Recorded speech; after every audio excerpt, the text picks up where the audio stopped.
One of the best gifts that Jesus came to bring humanity was the gift of forgiveness.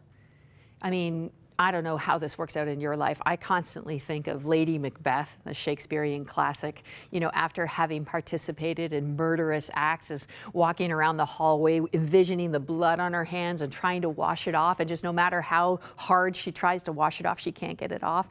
And she's just like, I got to get this blood off my hands. This is literally the problem everybody has with blood on your hands. Regardless of how great of a sin that you've committed, all of us are stuck in this pattern, in this sort of karma pattern of like, we'll reap what we sow. And someone needs to rescue us from that. And Jesus came with this amazing word of forgiveness. Someone who could do what looked like it couldn't be done. One of the greatest stories that exemplifies this is early on in Jesus' life.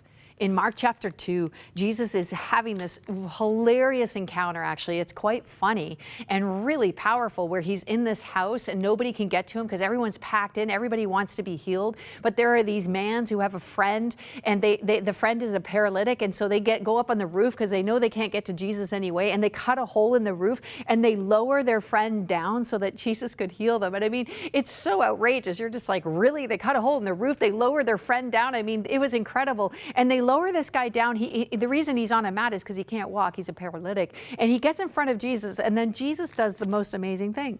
He looks at the man and he looks at the friends and he says to him, your sins are forgiven.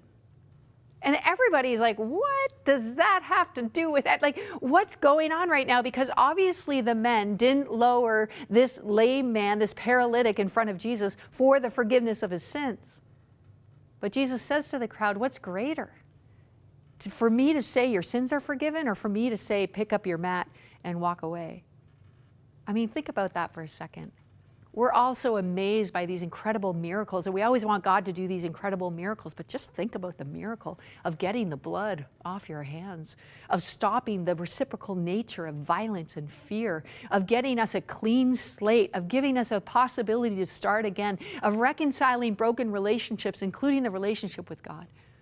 And Jesus says this, so that you'll believe that I'm the Son of God, I'm going to heal this man.